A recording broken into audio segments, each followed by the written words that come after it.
ठीक है, चलिए ज़रा अब इसमें जो आपको करा रहे थे, ठीक है, जो भी आपको करा रहे थे वो दो हिस्से थे इसके, ठीक है, जो आपको करा रहे थे फिनॉल की आपको केमिकल रिएक्शंस कराई जा रही थी, ठीक है। क्या कराया जा रहा था? रासायनिक गुण यानी उसकी केमिकल रिएक्शंस, रासायनिक अभिक्रियाएं करा रहे थे आपको। अब रासायनिक अभिक्रियाओं में आपने एक हिस्सा उसका देख लिया था कि जो फिनॉल है उसमें दो चीज़ें उपस्थित होती हैं मुख्यतः अगर कहा जाए तो, एक कौन है? OH समूह है, और एक आपका क्या है? बेंजीन रिंग है। थोड़ा शांत हो जाइए, बहुत शोर कर रहे हैं आप लोग आज, ठीक है। ये आपका एक OH हो गया, और एक अगर बात करेंगे तो क्या हो गया आपका ये हो गया। यानी कहने का मतलब इसमें दो चीज़ें आपको दिख रही हैं, तो अगर दो चीज़ें मुख्यतः दिख रही हैं तो भैया अभिक्रियाएं भी क्या होंगी? दो ही चीज़ों की वजह से तो होंगी। तो आपने जो पीछे देखा है वो क्या कर लिया है? OH के कारण अभिक्रियाएं देख ली। OH के कारण अभिक्रियाएं देखने का मतलब है कि हो सकता है हमने इसका जिंक डस्ट डाल दिया हो, तो OH ग्रुप आपका गायब हो गया। तो वो किसके कारण? कौन ग्रुप गायब हुआ? OH ग्रुप गायब हुआ ना। तो अभिक्रिया काहे की हुई? OH की हुई। अम्लता पता करनी थी, क्या किया था हमने? सोडियम डाला था। जब हमने सोडियम डाल दिया तो सोडियम डालने के बाद क्या हुआ था? H हट के Na आ गया था, उसने भी किसको इफेक्ट किया था? OH ग्रुप को ही इफेक्ट किया। तो वो कुछ अभिक्रियाएं जो आपने दो तीन पीछे देखी हैं वो काहे की थी? ठीक है, OH समूह की थी। हमने क्लोरीनेशन कराया था या PCl5 की अभिक्रिया कराई थी। तो जब हमने PCl5 की अभिक्रिया कराई थी तो उसने भी क्या किया था? उसने भी OH को हटा के क्या कर दिया था? Cl लगा दिया था। तो वो डिस्टर्ब कौन हुआ? केवल OH हुआ। यानी अभी तक की अभिक्रियाएं जो आपने देखी हैं उन सभी अभिक्रियाओं में केवल और केवल कौन डिस्टर्ब हो रहा था? OH डिस्टर्ब हो रहा था, इसलिए वो क्या थी? OH समूह के कारण अभिक्रियाएं थी। अब अगर बात करेंगे इसमें तो अब क्या है? अब हमको OH को नहीं छेड़ना है, OH जैसा है वैसा ही रखा रहना है। अब हमको डिस्टर्ब अगर करना है किसी को तो किसको करना है? डिस्टर्ब अब हमको बेंजीन रिंग को करना है। तो पहला डिस्टर्बेंस आपको पहले ही करा दिया गया था, अनुनाद आपको पहले ही करा चुके हैं, यानी इसका रेजोनेंस आपको पहले ही कराया जा चुका है कि भाई जो आपका फिनॉल है, फिनॉल में रेजोनेंस यानी अनुनाद कैसे आप डिफाइन करेंगे उसको आपको पहले ही करा दिया गया था। तो जब अनुनाद हमने कराया था तो आपने एक दो चीज़ें वहाँ पर देखी होंगी, अगर नहीं देखी होंगी तो आप बताने जा रहे हैं उनको अभी सुन लीजिए, या तो आपने देखी होंगी की भी होंगी कि अगर अनुनाद हुआ है तो वहाँ पर हम पूरा नहीं करा रहे हैं। वहाँ पर आपने देखा होगा कि जो माइनस आया है वो या तो यहाँ आया है, या तो यहाँ आया है, और या तो यहाँ आया है। जब हमने इसको किया था, ठीक है, O वाले को, तो ये बॉन्ड तोड़ी थी तो ये और ये थी। तो इस तरह से आपने देखा था टोटल पर या तो यहाँ पर माइनस आया, या तो यहाँ पर माइनस आया, और या तो यहाँ पर माइनस आया। माइनस आने का मतलब है इलेक्ट्रॉन घनत्व तो बढ़ा, इसका बढ़ा ही तो है। अगर इलेक्ट्रॉन घनत्व तो बढ़ा है तो क्या कर रहा है? ये बुला रहा है, आओ, ठीक है, अभिक्रिया करो आके। क्यों? क्योंकि भैया इलेक्ट्रॉन डेंसिटी ही एक ऐसी चीज़ है जिसकी वजह से क्या किया जाता है, आपको पता लगता है कि कौन कितनी जल्दी अभिक्रिया करेगा, ठीक है। यानी कहने का मतलब है आप ये कह सकते हैं कि इलेक्ट्रॉन घनत्व तो ही ये बताता है कि हम क्या कर रहे हैं, खींचने की ताकत। जो आपका इलेक्ट्रॉन घनत्व या वैद्युत का कॉन्सेप्ट है वो यही तो है कि खींचने की टेंडेंसी कितनी ज़्यादा है, ठीक है। कौन परमाणु ऐसा है जो सबसे ज़्यादा खींच ले रहा है, उस चीज़ को हम क्या कहते हैं? वैद्युत ऋणात्मकता कह देते हैं। तो यहाँ पर अगर देखा गया तो ये क्या कर रहे हैं? इन जगहों पर आ रहे हैं, मतलब इलेक्ट्रॉन घनत्व तो सबसे ज़्यादा कहाँ है? यहाँ है। और भैया जो बेंजीन पर अभिक्रियाएं होती हैं वो सारी कैसी होती हैं? इलेक्ट्रोफिलिक होती हैं। कैसी होती हैं? इलेक्ट्रोफिलिक होती हैं, इलेक्ट्रॉन स्नेही होती हैं। इलेक्ट्रॉन स्नेही का मतलब है कौन जुड़ने जाता है? प्लस वाली चीज़ जुड़ने जाती है। तो प्लस ढूंढेगी किसको? माइनस को। भाई प्लस वाला होगा तो किसको ढूंढेगा? माइनस को ढूंढेगा। जहां माइनस मिलेगा उसको और सक्रिय माइनस मिलेगा, समझ रहे हैं, वहीं पर क्या करेगा? अभिक्रिया करेगा। जैसे मान लीजिए शादी पार्टी में बहुत से लड़के जाते हैं, अब अगर ठीक है मान लीजिए शादी पार्टी में आप गए तो आप किसको ढूंढते हैं? आपकी नज़रें किसी ना किसी लड़की को ढूंढ रहे होते हैं। अब कहीं देखा अच्छा वो अच्छी लग रही है, कहीं देख रहे हैं उधर वो अच्छी लग रही है। अब क्या है, अब पता चला सामने वाले ने, बात सुन लीजिए यहीं से है कॉन्सेप्ट, ठीक है, बस थोड़ा क्लियर हो जाएगा ढंग से। अब क्या है, जब आपने देखना शुरू किया, अगर सामने वाले ने जरा सा भी भाव नहीं दिया, ठीक है, मतलब उसने अपनी इलेक्ट्रॉन डेंसिटी नहीं बढ़ाई, ठीक है, मतलब अट्रैक्शन यानी इलेक्ट्रोनेगेटिविटी उसकी लगभग 0 है। आपने देखा उसने ऐसे मुंह बनाया, दूसरी तरफ घुमा लिया, तो अब क्या हुआ? अब अगर देखा जाए तो उसकी इलेक्ट्रॉन डेंसिटी बढ़ी नहीं। आप अभिक्रिया करने जाना तो चाह रहे हैं लेकिन उसके पास इलेक्ट्रॉन डेंसिटी ही नहीं है। आपके पास इतनी हिम्मत नहीं है कि बिना इलेक्ट्रॉन डेंसिटी वाली जगह पर जाकर अवक्रिया कर दें। ठीक है, अब क्या है, फिर वही नज़रें ढूंढ रही थी। अब की क्या हुआ, फिर दूसरा मिला। अब दूसरा मिला, वो बड़ा इंटरेस्ट ले रहा था, आप जिधर जा रहे हैं उधर ही देख रही। तो अब क्या हो गया, अब इसमें क्या है, इस कंडीशन में उसकी इलेक्ट्रॉन डेंसिटी बढ़ी हुई है। अब अगर इलेक्ट्रॉन डेंसिटी बढ़ी हुई है तो इसका मतलब क्या है कि रिएक्शन कराई जा सकती है। तो यहाँ पर भी वही केस है कि इन जगहों पर ध्यान रहे, ये जगहें हैं, ये ऐसी जगह है जहाँ पर इलेक्ट्रॉन डेंसिटी कम है। रिएक्शन करने कौन जा रहा है, पॉजिटिव वाली चीज़ जा रही है। तो जब रिएक्शन करने पॉजिटिव वाली चीज़ जा रही है तो ढूंढेगी किसको, माइनस को। तो भैया यहाँ तो माइनस कम है, तो यहाँ तो जुड़ने जाएगा नहीं कोई। जहाँ पर माइनस ज़्यादा होगा अवक्रिया कहाँ होगी, वहाँ पर जुड़ने जाएगी। एक तो यहाँ, एक तो यहाँ, एक तो यहाँ। इसीलिए आपको बताया जाता है कि जब भी हम क्या करेंगे, चेक करेंगे इसको, ठीक है, कि इलेक्ट्रॉन डेंसिटी कहाँ पर अधिकतम हो रही है। तो हमने इसको चेक किया रेजोनेंस के जरिए, तो इसमें देखा कहाँ पर आर्थो और पैरा पर अधिकतम हो रही थी। तो हम अगर कुछ भी जोड़ेंगे, कहाँ जाएगा घटाक से जुड़ने, आर्थो या पैरा पर, यानी आर्थो पर जाएगा जुड़ने या फिर पैरा पर जाएगा। अब क्या है, अगर यहाँ पर कोई डबल बॉन्ड वाला समूह होता, हालांकि बता चुके हैं आपको, अगर यहाँ पर कोई डबल बॉन्ड वाला समूह होता, डबल बॉन्ड से मतलब है कि इसकी जगह पर ऐसे देखिए, ये आपके बेंजीन रिंग थी, यहाँ पर NO2 होता, ठीक है, NO2 ग्रुप लगा होता। अब जरा ध्यान से देखिए, अब यहाँ पर होता क्या, इस वाले ने तो जो आपका वो ग्रुप था उसने तो क्या किया था, उसने भैया यहाँ से बॉन्ड घुमाई हुई थी। जब बॉन्ड घुमाई थी तो यहाँ पर क्या आया था, माइनस आया था, तो यहाँ पर प्लस आना चाहिए था। अब होता क्या है, अगर ये बॉन्ड है तो भैया इसमें तो इसके आगे भी एक बॉन्ड है, तो पहले तो वो टूटेगी, तभी तो आगे प्रोसेस शुरू होगा। तो पहले वो टूटी तो ये माइनस और ये प्लस। अब अगर यहाँ पर प्लस आ गया तो भैया जब अगर बॉन्ड हम तोड़ेंगे, अगर हम ये वाली बॉन्ड मान लीजिए इसकी है और तोड़ेंगे, तो हमारा नियम क्या कहता है, इसके पास कौन आना चाहिए, माइनस आना चाहिए, इसके पास माइनस और यहाँ पर प्लस। प्लस और माइनस मिलके क्या कर देंगे, बॉन्ड बना देंगे, बना लेंगे। तो माइनस खत्म, कौन बचा, प्लस बचा। कहाँ पर, यहाँ पर। फिर बॉन्ड तोड़ोगे तो फिर वही प्लस माइनस आएगा, प्लस माइनस बॉन्ड बना लेंगे, यहाँ पर कौन बचा, प्लस बचा। फिर यहाँ पर कोशिश करी तो यहाँ पर क्या बचा, प्लस। अब जरा ध्यान से देखो, क्यों आर्थो पैरा और मेटा वाली कंडीशन जनरेट होती। यहाँ पर इन जगहों पर माइनस था, इलेक्ट्रॉन डेंसिटी ज़्यादा थी, अभी जो आपको केस बताया, ठीक है, वो वाला किस्सा है। इस वाले किस्से में थोड़ा सा लफड़ा है, थोड़ा सा लफड़ा ये है, ठीक है, कि रिएक्शन तो होना चाह रही है लेकिन साथ में पापा खड़े हैं, समझ रहे हैं। अब क्या है, ये इसके पापा ही समझ लीजिए, ठीक है, क्या है, पास में पापा खड़े हैं, तो जितनी इलेक्ट्रॉन डेंसिटी जनरेट होती है सब पापा खींच ले जाते हैं, समझ रहे हैं, कि जितनी भी इलेक्ट्रॉन डेंसिटी जनरेट हुई वो सब किसने खींच ली, पापा ने खींच ली। अब क्या है, इलेक्ट्रॉन डेंसिटी है नहीं, अब इलेक्ट्रॉन डेंसिटी है नहीं, अवक्रिया होना भी चाह रही है, तब भी आपको पता नहीं चल रहा है कि अवक्रिया होने वाली है। तो यहाँ पर अगर देखेंगे तो देखिए, मतलब जितना था उतना भी नहीं रखा, इसने क्या कर दिया, प्लस दे दिया। प्लस का मतलब है इलेक्ट्रॉन घनत्व तो कम हो गया, हो गया। अगर यहाँ कम हो गया तो यहाँ बढ़ा तो नहीं है, खैर कि बढ़ा है, बढ़ा तो नहीं है, लेकिन जब यहाँ कम हो गया तो यहाँ पर अपने आप बढ़ा हुआ प्रतीत हो रहा है, समझ रहे हैं। यानी कहने का मतलब जिसको देख रहे थे उसके पापा साथ हैं, तो जो पड़ोस वाला है उसी से हो सकता है काम चलाना पड़े। तो आप ये कह सकते हैं इसके साथ क्या है, यही कंडीशन है कि ये आपका जो देख रहे हैं, यहाँ पर हम रिएक्शन कराना चाह रहे थे, इसने अपनी इलेक्ट्रॉन डेंसिटी क्या कर दी, कम कर दी, इसने अपनी इलेक्ट्रॉन डेंसिटी में कोई परिवर्तन किया नहीं। तो अब क्या होगा, अगर पूरी बात देखेंगे तो यहाँ पर इलेक्ट्रॉन डेंसिटी कम हो गई तो बढ़ी हुई कहाँ प्रतीत होगी, यहाँ प्रतीत होगी। जुड़ने कौन जाता है, माइनस वाला, सॉरी इसके पास जुड़ने कौन जाता है, प्लस वाला। तो जब प्लस वाला जाता है तो इसको तो देख के ही दूर भागेगा, क्योंकि ये भी प्लस है ना, तो इसको तो देख के दूर भाग रहा है कि भैया नहीं अवक्रिया करने वाला है।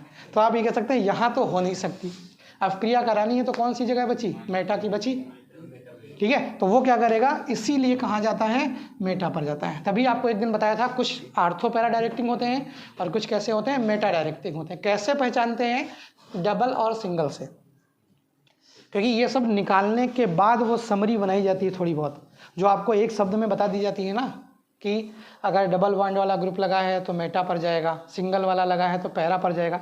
इसके पीछे पूरे कॉन्सेप्ट लगे होते हैं, पूरा का पूरा हल करते हैं तब जाके पता चलता है। लेकिन आपको क्या एक शॉर्ट में बता दिया जाता है कि ऐसा अगर होगा तो ये चीज़ हो जाएगी, उसके पीछे की यही लॉजिक्स हैं।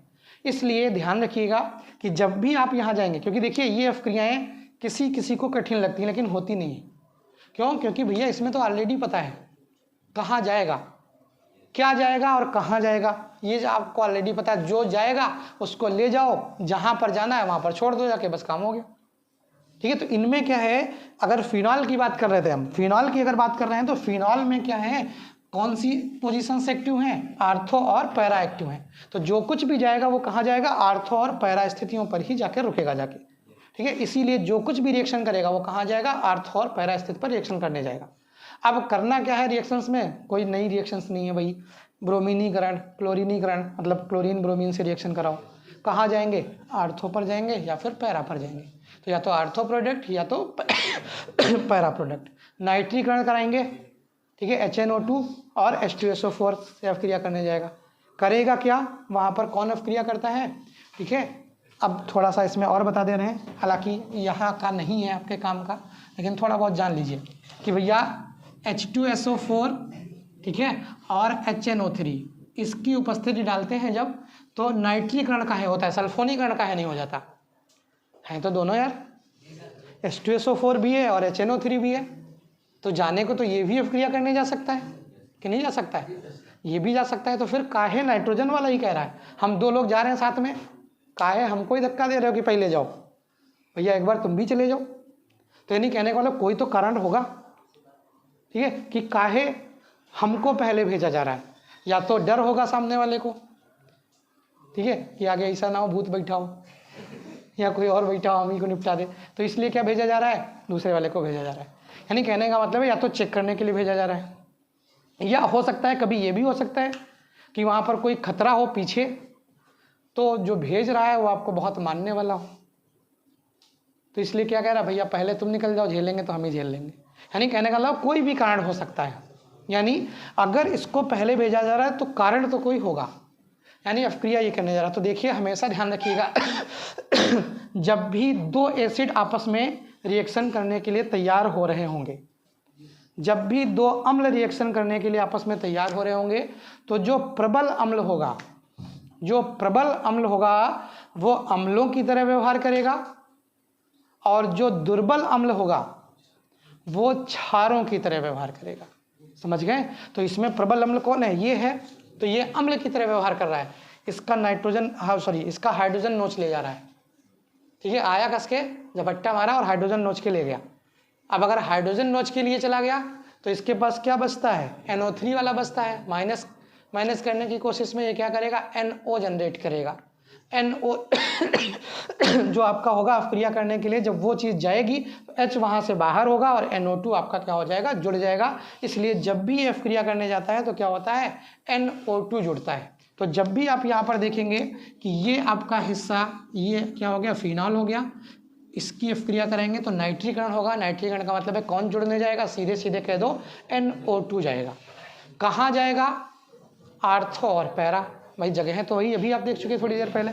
तो आर्थो और पैरा, तो या तो प्रोडक्ट क्या बन जाएगा, यहाँ से ये NO2 और प्लस ये, यानी आर्थो वाला भी बन गया और पैरा वाला भी बन गया। ठीक है, अगर एक्सेस में डाल देंगे, एक्सेस का मतलब है बढ़ी हुई मात्रा में डाल देंगे, तो भैया यहाँ भी लग जाएगा, यहाँ भी लग जाएगा, यहाँ भी लग जाएगा। अगर इसी चीज़ को हमने एक्सेस कर दिया, एक्सेस का मतलब है आधिक्य में, किसको आधिक्य में, इसको HNO3 को हमने आधिक्य में कर दिया, अधिक मात्रा ले ली। तो जब आधिक्य में कर देंगे तो क्या होगा, ये आपका फिनॉल, यहाँ पर भी NO2, यहाँ पर भी NO2 और यहाँ पर भी NO2। ठीक है, क्या बन गया ये आपका ट्राई नाइट्रोफिनॉल। या अगर नाम के हिसाब से देखें तो भैया 1 2 3 4 5 6 कितनी कितनी जगहों पर है, 2 पर है, 4 पर है और 6 पर है। 2, 4, 6 ट्राई नाइट्रोफिनॉल। क्लियर है, ये बन गया। अगर सल्फोनीकरण करा देंगे तो SO3H जाएगा और वो जुड़ जाएगा। अगर इसी चीज़ का हमने यही लिया, आपका फिनॉल ही ले लिया और फिनॉल की क्रिया Br2 से करा दी या Cl2 से करा दी, तब भी सेम प्रोसेस होगा, ठीक है, कि ये आपका OH है, यहाँ Cl या यहाँ Cl, ये OH और यहाँ Cl या Br जो कुछ भी लिया, जैसे यहाँ पे Cl ले लेंगे तो ये हो जाएगा, Br ले लेंगे तो ये हो जाएगा। अब देखिए एक समस्या और आती है, और सबसे बड़ी समस्या तो ये है कि जब पेपर या कंपटीशन में कुछ पूछा जाता है तो समस्या वाला ही पूछा जाता है, सीधा साधा वाला पूछा ही नहीं जाता है। यूपी बोर्ड में तो तब भी थोड़ा बहुत सीधा साधा पूछ लिया जाता है, आगे आप कोई कंपटीशन दोगे कुछ तो उसमें सब कुछ टेढ़ा ही आता है, ठीक है, उसमें सीधा कुछ नहीं आता है। यानी अगर किसी कंपटीशन को क्लियर करना है सीधा सीधा वाला छोड़ जाओ, ठीक है, जो अटपटा हो थोड़ा सा उसको आप पढ़ के चले जाओ, लगभग उम्मीद है कि क्लियर हो जाएगा। वो इसलिए करते हैं कि आपको पूरा कॉन्सेप्ट क्लियर है उसका कि नहीं है। अब क्या करेंगे, ऐसे ही सेम अपक्रिया देंगे वो, ठीक है, सेम अपक्रिया देंगे। अब उसके बाद क्या कर देंगे, ऐसा कह देंगे कोई बड़ा समूह लगा होगा, मान लीजिए क्या है, कोई बड़ा समूह लगा है, और बड़ा समूह लगा है उसके बाद उन्होंने क्या कर दिया, ये रिएक्शन दी आपको, ठीक है, मान लीजिए यहाँ पर कोई बड़ा समूह लगा दिया उन्होंने, NH2 लगा दिया या कोई और भी बड़ा समूह लगा दिया जो सिंगल बॉन्ड वाला था। उसके बाद रिएक्शन कराने के लिए आपको कह दिया H2SO4 और SO3 या H2H2O7 के साथ अपक्रिया करा दी। अब आप क्या गए, आप तो गए आराम से, आपने देखा कि क्या बनेगा, आर्थो बनना चाहिए और पैरा बनना चाहिए। अब वो ऑप्शन ही ऐसा लिख देंगे, ऑप्शन क्या लिखेंगे, आर्थो भी होगा ऑप्शन में, पैरा भी होगा, मेटा भी होगा, और हो सकता है सारे वाला भी हो। अब वहाँ पर आप ये कन्फ्यूज हो गए कि यार ये तो आर्थो भी है और पैरा भी है कि नहीं, तो क्या दो ऑप्शन हम टिक करें कि भाई इसमें आर्थो भी दिया है आंसर और पैरा भी दिया। जैसे ये समूह है, अब ये अगर जा रहा है तो कहाँ जा रहा है, आर्थो पर भी जा रहा है, पैरा पर भी जा रहा है, तो अगर ऑप्शन में ये भी दिया है और ये भी दिया है तो भैया सही तो दोनों होने चाहिए।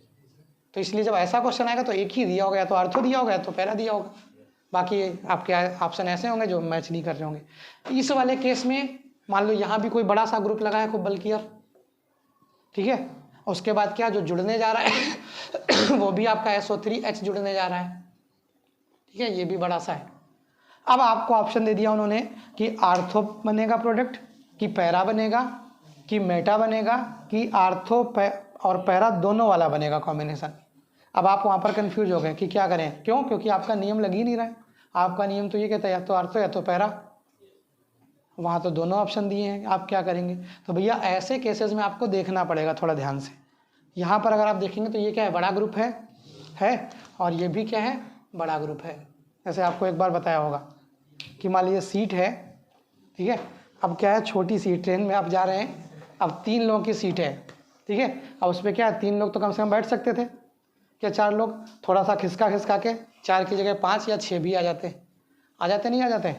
अब पता चला समस्या क्या है, समस्या ये है कि वहाँ जो पहले से व्यक्ति बैठा है वो ये भारी है, बिल्कुल इतना चौड़ा है कि 2-2.5 सीट पहले से लिए, ठीक है, कि मतलब ऐसे बैठा है कि लग रहा है आधी सीट भर गई, समझ रहे हैं। उसके पास 2 और बैठे थे, बेचारे ठीक ठाक थे, मतलब दुबले पतले थे। अब क्या हुआ, सीट कितने की थी, 4 की थी, और सीट 3 में ही पूरी तरह से भरी है, मतलब जरा सी भी चींटी जाने की भी जगह नहीं, इतना कस के भरी है। आप भी इतने बड़े हैं, समझ रहे हैं, आप गए, आप भी इतना बड़ा पेट वेट लिए हैं, इतने चौड़े मोटे हैं, आप कहें ज़रा खसको, ठीक है। अब अगर कह रहे हैं कि ज़रा खसको तो इसका मतलब क्या है, जो समूह है पहले से वो भी बल्कियर है, तुम भी बल्कियर चले गए वहाँ पर। अब अगर तुम दोनों बैठ जाओगे तो बाकी वाले तोड़े जाएंगे, लेकिन सीट तो उन्होंने भी ले रखी है तो वो तो हटेंगे नहीं बीच से। तो अब क्या करना पड़ेगा, अब आपको अपना स्थान बदलना पड़ेगा। अगर एक ही जगह पर आ गए तो हो सकता है थोड़ा मैनेज कर लें। सामने वाली सीट पे 4 लोग थे, वो पतले पतले बेचारे थे, उनसे कह रहे भैया पतले वाले उठो जरा, तुम इधर आ जाओ, हमको उधर एडजस्ट हो जाने दो। यानी एक मोटा इधर एडजस्ट, एक मोटा उधर एडजस्ट, हो सकता है बैलेंस हो जाए। इसीलिए क्या किया जाता है, जब भी कभी बल्कियर ग्रुप होते हैं तो रिएक्शंस क्या हो जाती हैं, ठीक है, आप कह सकते हैं थर्मोडायनेमिकली अनफेवरेबल हो जाती हैं, यानी वो वहाँ पर अपक्रिया करना नहीं चाहती। ज़बरदस्ती कराओगे टूट टट जाएगा, वही तो होगा ज़बरदस्ती। अगर साइकिल है वो भी टूटी टाटी है, रिम बहुत पुराना है, और इतना मोटा आदमी से कह नहीं बैठ लो, तुम बैठ लो, बैठना नहीं जा रहा है, बैठा दिया, जब से बैठा पता चला रिम में बैठ गया, साइकिल वहीं पे बैठ गई। तो यानी आपने क्या कर दिया, ज़बरदस्ती कर दी वहाँ पे। तो यहाँ पे अगर ऐसा कर दोगे, ध्यान रहे, अगर आपने ज़बरदस्ती बल्कि और ग्रुप दोनों एक साथ कर दिए तो सब कुछ ख़त्म, ये यही टूट जाएगा। पता चला ये ब्रेक हो गया और ब्रेक होके आपका एलिसाइक्लिक कर दिया उसने। यानी कहने का मतलब इतना आसान काम नहीं है एलिसाइक्लिक होना, लेकिन फिर भी उसने क्या कर दिया, मान लीजिए आपका, ठीक है, एलिसाइक्लिक बना दिया। यानी आप ये कह सकते हैं ये चीज़ कर दी, या फिर ठीक है उस बॉन्ड को ही क्या कर दिया उसने, जो आपकी रिंग वाली बॉन्ड थी उसी को तोड़ दिया। हालांकि रिंग से, समझ रहे हैं, नॉन रिंग में जाना बहुत कठिन काम है, नॉन रिंग से रिंग में आना आसान काम है, समझ रहे हैं, क्योंकि हर चीज़ क्या चाहती है, स्टेबिलिटी चाहती है। और भैया ये स्टेबल हो चुकी है रिंग स्टेबल हुई है तभी तो रिंग के फॉर्म में आई है। तो ये अनस्टेबिलिटी यानी अस्थायित्व की ओर नहीं जाना चाहेंगी।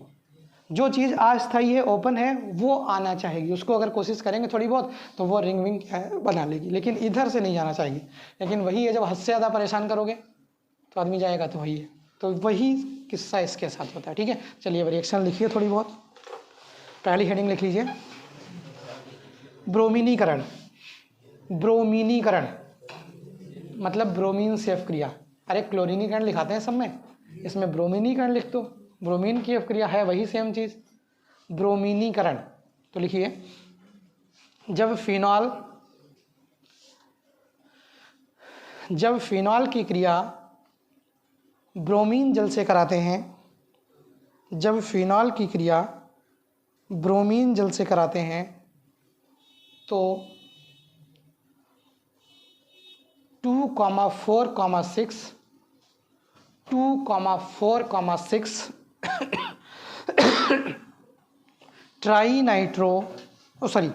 ट्राईब्रोमो, नाइट्रो निकल रहा, 2,4,6 ट्राईब्रोमो फिनॉल प्राप्त होता है। ट्राईब्रोमो फिनॉल प्राप्त होता है, ठीक है। देखिए जरा इसको,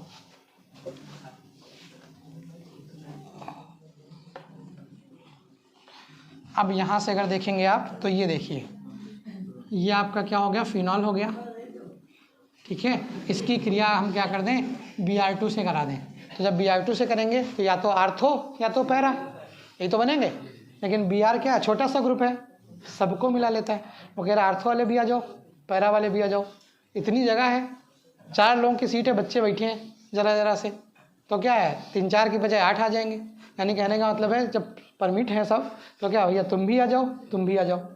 यानी कहने का मतलब जैसे छोटा बच्चा हो गई, आप बस या ट्रेन में कहीं जाते हैं तब नहीं कहते लोग आधा टिकट ले लो, काहे लिए लिया था वो, इसीलिए तो लिया था कि भैया कोई बात नहीं बैठा ले, भले उसको पूरी सीट पे हो, लेकिन आधा इसलिए कहा जाता है कि भैया उसको सीट वीट नहीं मिलनी है, कि कंडक्टर या जो भी है उसको भी लग रहा है चलो एक सीट है, पूरे भी बिक जाएगी, आधा भी, मतलब पूरा भी खरीद लेगा, आधा तो है ही है इसका, इसको सीट नहीं देनी पड़ेगी।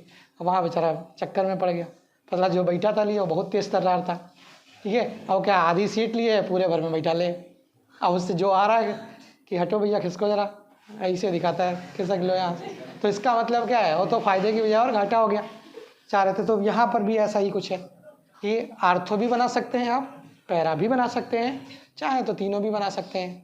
तो हम क्या कर रहे हैं, मर्ज कर दे रहे हैं एक साथ। तो यहाँ पे क्या हो गया, छोटे छोटे ग्रुप हैं, कोई बहुत बड़ी समस्या नहीं है। तो ये आपका क्या हो गया, OH हो गया, ये आपका Br, यहाँ पर आपका Br, और ये आपका Br कितने पर है, 2 पर है, 4 पर है, 6 पर है। 2,4,6 कितने हैं, 3 हैं। 3 का मतलब है ट्राई। कौन है, ब्रोमीन है, ब्रोमो, और था क्या, फिनॉल था, नाम ऐसे लिखे जाते हैं, ठीक है। 2,4,6 ट्राईब्रोमोफिनॉल, हाँ इसको लिख लीजिए।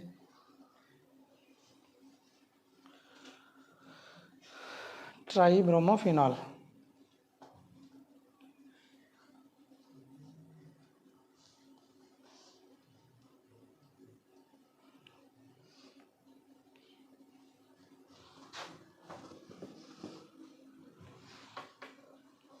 कर लिया।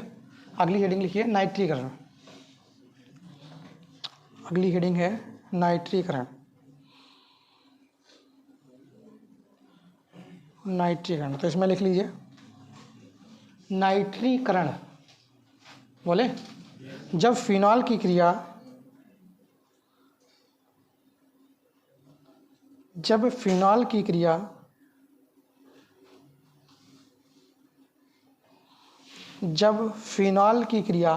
नाइट्रिक अम्ल तथा H2SO4 यानी सल्फ्यूरिक अम्ल, नाइट्रिक अम्ल तथा H2SO4 के साथ कराते हैं, नाइट्रिक अम्ल तथा H2SO4 के साथ कराते हैं तो आर्थो व पैरा नाइट्रोफिनॉल प्राप्त होता है। ये जो आप पढ़ रहे हैं इस तरफ का हिस्सा बहुत पूछा जाता है पेपर में। नाइट्रोफिनॉल, आर्थो तथा पैरा नाइट्रोफिनॉल प्राप्त होता है। ठीक है, रिएक्शन देखिए जरा।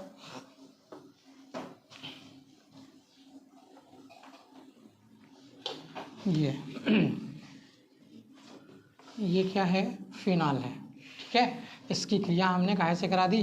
HNO3 से करा दी। उपस्थित काहे की कर दी?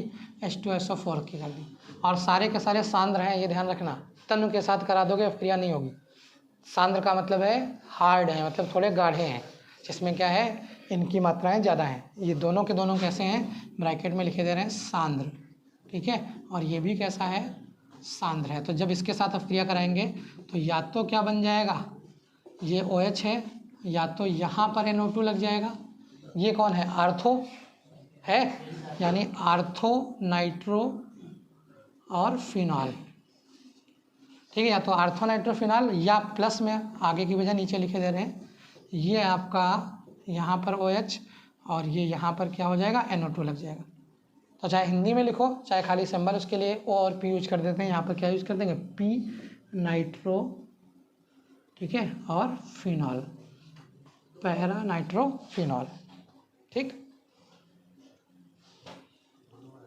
हाँ दोनों बनाने पड़ेंगे, साथ में बनता है, मिक्सचर बनता है इनका।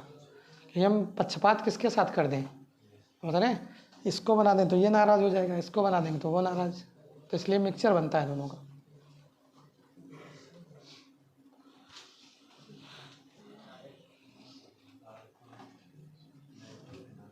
नाइट्रोफिनॉल, वो भी नाइट्रोफिनॉल, ये भी नाइट्रोफिनॉल, बस वो आर्थो है, वो ये पैरा है P।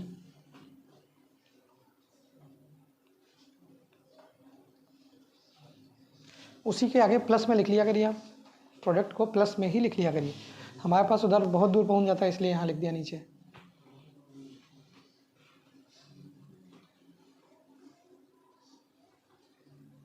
आगे बोले, इसी में आगे लिखिएगा, मतलब इसी में आगे अगली हेडिंग नहीं है, लिखिए तथा HNO3 के आधिक्य में, बहुत पूछी जाती है क्रिया, तथा HNO3 के आधिक्य में, आधिक्य का मतलब है अधिक मात्रा में, तथा HNO3 के आधिक्य में अपक्रिया कराने पर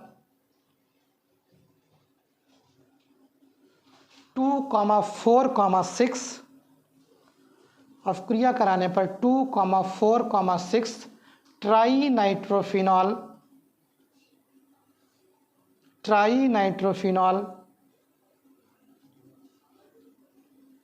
ठीक है, 2,4,6 ट्राई नाइट्रोफिनॉल, इसको शॉर्ट में TNP बोल देते हैं, ट्राई नाइट्रोफिनॉल प्राप्त होता है।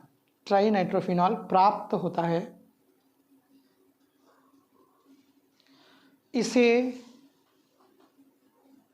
इसे पिक्रिक अम्ल भी कहते हैं, पिक्रिक, इसे बना दे रहे हैं, यहाँ पे लिख देंगे भी।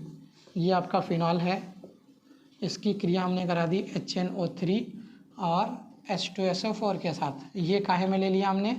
आधिक्य में, यानी एक्सेस में ले लिया हमने। जब ये आधिक्य में ले लेंगे तो हमारे पास क्या बनेगा?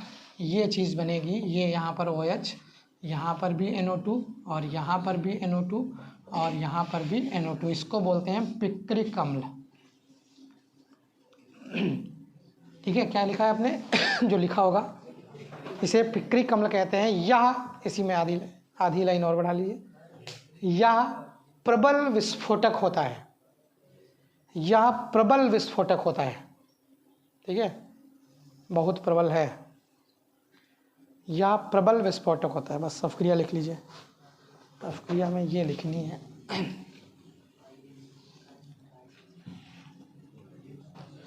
ठीक है। आज जो खतरनाक एक्सप्लोसिव होते हैं उनको बनाने के लिए, जैसे डायनामाइट का नाम सुना होगा, इसी में एक TNT आता है, ट्राइनाइट्रोटोलुइन, उसका उपयोग और इन सब का उपयोग मुख्यतः डायनामाइट बनाने में किया जाता है। डायनामाइट तो ऐसा असली में नहीं, लेकिन मूवी में तो देखी होगी, बॉर्डर मूवी देखी होगी। बॉर्डर मूवी में कौन सुनील शेट्टी नहीं, वो जो लेके चलता है टैंक के नीचे डालने के लिए वो वही डायनामाइट होता है। डायनामाइट की खासियत ये होती है कि डायनामाइट कम वजन पड़ने पर विस्फोट नहीं करता है। ठीक है, बस उसके लिए इसीलिए टैंक के नीचे ले जाता है। ठीक है, क्योंकि उस पर जब वेट पड़ेगा मतलब भर का 1-2 कुंटल का, तब वो क्या करेगा, विस्फोट करेगा। हल्का फुल्का हम आप खड़े हो जाएं एक आधे लोग तो विस्फोट नहीं करेगा वो। ठीक है, जब उस पर ज़्यादा दाब पड़ता है तब वो विस्फोट करता है। कर लिया क्या जी? वो RDX होते हैं जो नहीं, वही मतलब है, अगर आपका वजन है पर्याप्त, कहने का मतलब है हाँ, मतलब उसके लिए फटने के लिए वजन चाहिए होता है पर्याप्त। ठीक है, जो एक्सप्लोसिव है डायनामाइट, उसको वजन चाहिए होता है। जब वजन पड़ेगा, कस के प्रेस होगा, तब उसमें रिएक्शन होगी, तब विस्फोट होगा। हाँ, अगर आपने, ठीक है, अगर आपने क्या कर दिया, वजन उस पर नहीं पड़ा ढंग से, तो विस्फोट नहीं करेगा वो। दूसरी चीज़, अगर आप खड़े हो गए तो मिक्सचर हुआ, लेकिन जब आप क्लिप होती है अंदर, तो जब आप खड़े हो गए, अब क्या हो गया, वो रिएक्शन तो करने के लिए तैयार है, खुलने के लिए तैयार है, आपने पैर हटाया ही नहीं, अब वो क्या है, खुल ही नहीं पाया, यानी मिक्सिंग हो ही नहीं पाई। तो जब मिक्सिंग हो नहीं पाई तो अफ्क्रिया होगी कैसे? तभी आपने कहीं मूवी में देखा होगा, किसी का पैर पड़ गया, अब पता चला समस्या में है, वो जान गया कि पैर है, तो क्या करते हैं, कोई वजन सामान ला के उस पर रखेंगे, तब धीरे से पैर हटाएंगे, बच जाएंगे। ऐसा संभव होता नहीं है हालांकि। ठीक है, जैसे कुछ चीज़ें होती हैं जो खाली दिखा दी जाती हैं, ठीक है, होती नहीं है। अभी आप खड़े हो, आपके पैर पे सांप चढ़ने लगे, कहा क्या जाता है, कहा जाता है सांप को डिस्टर्ब ना करो, चढ़ रहा है चढ़ लेने तो काटेगा नहीं। ठीक है, लेकिन इतना हिम्मत वाला कौन होगा यार कि पैर पे चढ़ रहा है, पैर हिलाए विलाए ना, कि ऐसे जैसे रखा है सीधे रखा है, अच्छा चढ़ लो तुम। ठीक है, तो यानी कहने का मतलब ये है, लेकिन कुछ एक आधे अपवाद होते हैं, समझ रहे हैं, एक आधे अपवाद होते हैं। एक हमारा मित्र ही है, हम लोग बैठे थे एक पार्क में, अब उसके पैर से होके गुजरा, ठीक है, जूता हालांकि पहने था, ऐसे मतलब ऊपर नहीं चढ़ रहा था, गुजर रहा था। अब लेकिन बहुत हिम्मत वाला था, समझ लीजिए कि अगर गुजर भी रहा है सांप अगर पैर से, वहाँ तो हम जैसे लोगों तो वहाँ पे तब भी कूद पड़े। ठीक है, कि हिला दें उसको, बेचारा कन्फ्यूज हो जाए। वो निकल गया सामने से, उसने डिस्टर्ब नहीं किया, आराम से निकल गया। और अभी क्या, जैसे ही चढ़ाया था बस खड़बड़ा देता तो कहीं ना कहीं तो मार ही देता। ठीक है, तो हो सकता है लग जाता। तो ये क्या है, खाली कहने की बातें होती हैं कि आप ऐसा कर दो वैसा कर दो, हो जाएगा। इतनी हिम्मत हालांकि होती नहीं किसी के पास। अब IDX पे कोई खड़ा है, समझ रहे हैं, उसकी जान तो ऐसे निकल जाएगी आदि। अब कह रहे हैं कि भैया अभी रुके रहो, तुम वहीं खड़े हो। आदमी क्या सोचता है, ऐसी जगह पे खड़ा है तो सोचता है हटे हूँ, पता नहीं कब फट जाए, और हटेंगे तो फटेगा ही फटेगा।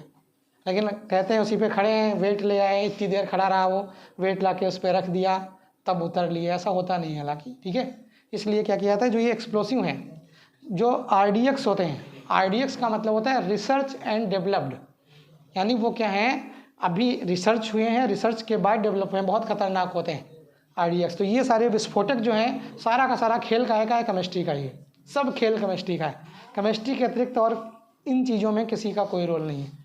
कहीं देखा होगा कोई कीलों वाले बनाते हैं, कोई कुछ बनाते हैं तो वो सब क्या है, सब कुछ केमिकल ही तो है, क्योंकि ये खुद केमिकल अपने आप में इतने स्ट्रांग हैं कि अगर आप ध्यान नहीं दोगे, पता है लैब में रिएक्शन कर रहे हैं, लैब में ही अफ्क्रिया हो जाए, विस्फोट हो जाए। इतने प्रबल नहीं होते हैं कि पूरी लैब उड़ जाए, ठीक है, लेकिन विस्फोट हो जाते हैं मतलब भर के कि आपका काम हो जाए। ठीक है, चलिए अब आगे कल कराते हैं इसको।